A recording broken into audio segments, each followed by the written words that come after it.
Bismillahirrahmanirrahim. Assalamualaikum warahmatullahi wabarakatuh. Baik anak-anak Ustadz semuanya yang berada di rumah, pada video kali ini kita akan membahas tentang kedatangan bangsa-bangsa Eropa. Adapun tujuan pembelajarannya, anak-anak dapat menjelaskan kembali latar belakang kedatangan bangsa-bangsa Eropa dengan baik. Yang kedua, menjelaskan dengan baik proses-proses kedatangan bangsa-bangsa Eropa. Kemudian, apa saja sih yang menyebabkan bangsa Barat mengadakan penjajahan samudra? Yang pertama, tentu adanya daya tarik untuk mencari rempah-rempah. Yang kedua, motivasi dengan semboyan 3G. Yang pertama God, yang kedua glory, yang ketiga gospel. Adapun yang pertama, dalam bahasa Inggris God itu merupakan emas. Maka mereka semangat untuk mencari kekayaan, atau dalam arti kata emas. Dan yang kedua glory, yaitu semangat untuk memperoleh kejayaan atau kekuasaan di daerah jajahannya. Yang terakhir, motivasi dari 3G ini adalah gospel, yaitu semangat untuk menyebarluaskan agama Nasrani. Baik anak-anak Ustadz, coba perhatikan peta yang terdapat ada dua negara, Spanyol dan Portugis. Negara ini adalah negara yang mempelopori penjajahan samudra. Kemudian disusul oleh negara Inggris, negara Belanda, negara Prancis, dan negara lain-lainnya. Tentu kita lihat ada garis yang membedakan, yang memisahkan antara Spanyol dan Portugis. Garis Hayal Tordesillas, di mana ini adalah perjanjian pada tanggal 7 Juni 1494 untuk menghindari persaingan antara Portugis dan Spanyol. Maka perjanjian Tordesillas ini isinya membagi wilayah kekuasaan antara Spanyol dan Portugis. Nah, ada yang tahu ini siapa? Dia adalah orang Portugis yang bernama Bartolomeus Dias. Dia berangkat dari Lisabon, Portugis di tahun 1487. Setelah itu sampai di ujung selatan benua Afrika, kapal Dias terkena badai topan. Setelah badai reda, Dias kembali ke Portugis. Oleh Dias dan rombongannya, di ujung selatan benua Afrika dinamai Tanjung Badai. Namun, Raja Portugal João II menggantikan namanya menjadi Tanjung Harapan, karena untuk menghilangkan kesan menakutkan, dan tempat tersebut dianggap memberikan harapan bagi bangsa Portugis untuk menemukan Hindia. Nah, ini dia gambar dari perjalanan Bartolomeu Dias. Adapun dari Portugis menuju ke benua Afrika sampai di Tanjung Harapan.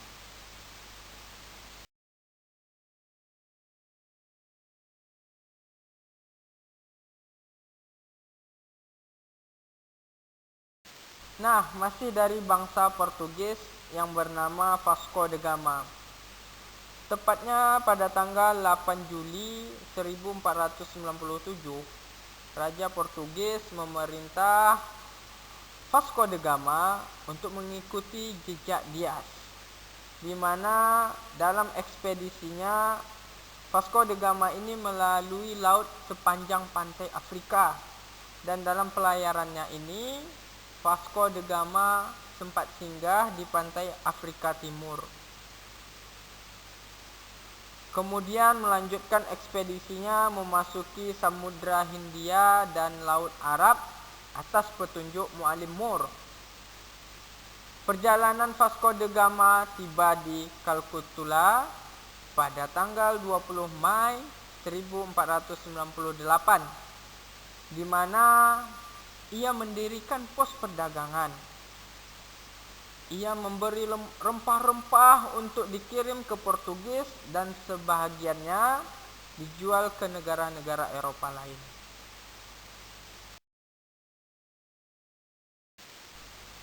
Nah, ini dia perjalanan Vasco da Gama dari Portugis singgah ke benua Afrika dan sampai di Calcutta.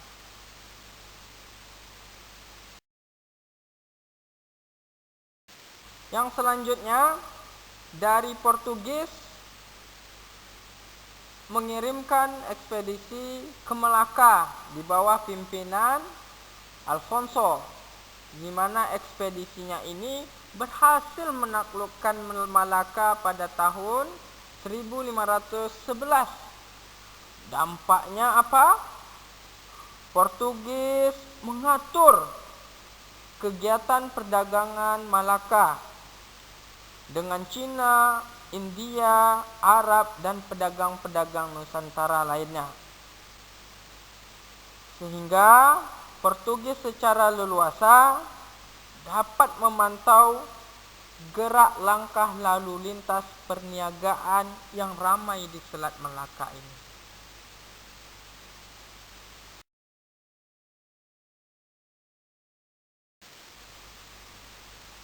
Nah, kemudian Christopher Columbus adalah seseorang yang menemukan benua Amerika.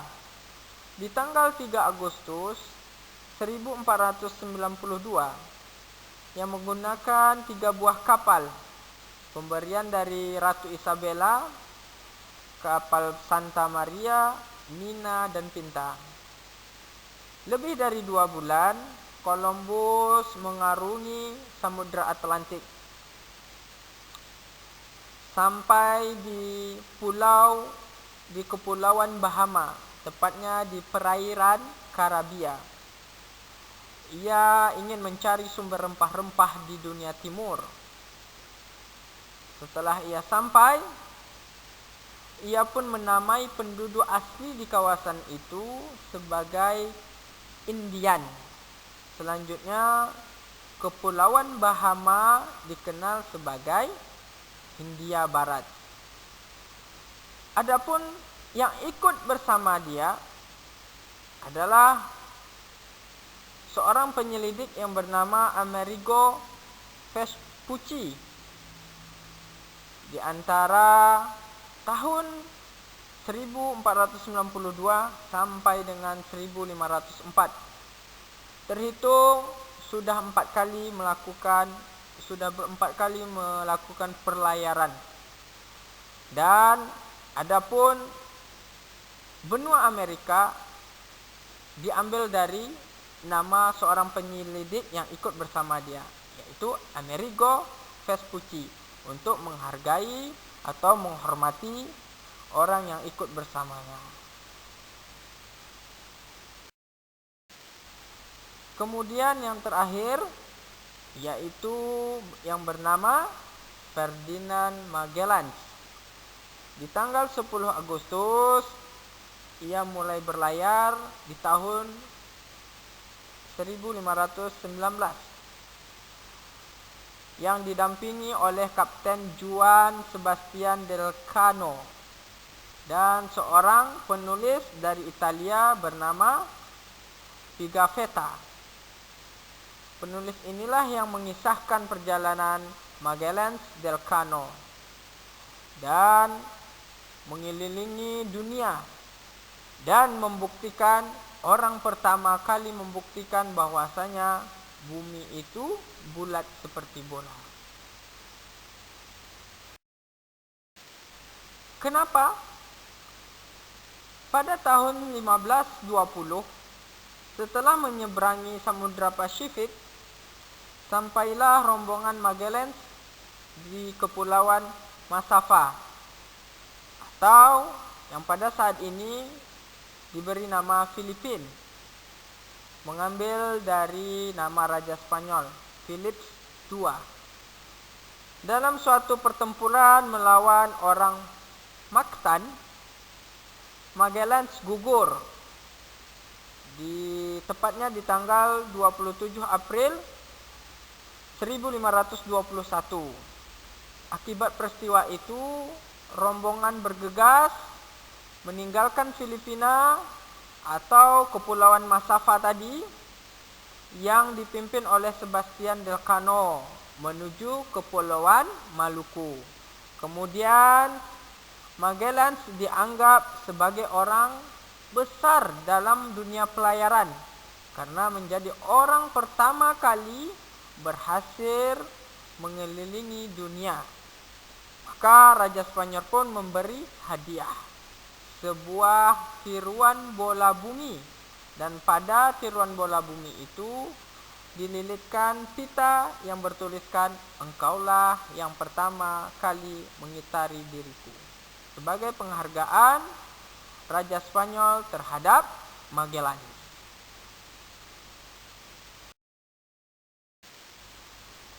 Nah, anak-anak, perlu diketahui, kedatangan bangsa Eropa di Kepulauan Indonesia adalah awal dari malapetaka bagi kehidupan rakyat. Kenapa? Karena bangsa Eropa merampas semua kekayaan alam Indonesia, baik dari rempah-rempah, baik dari minyak bumi, baik dari pertambangan. Mereka mengeksploitasi sebesar-besarnya dan menerapkan monopoli perdagangan. Di samping itu, mereka juga mengeluarkan kebijakan-kebijakan yang membuat rakyat menderita. Baik, cukup sekian pada pembelajaran kali ini.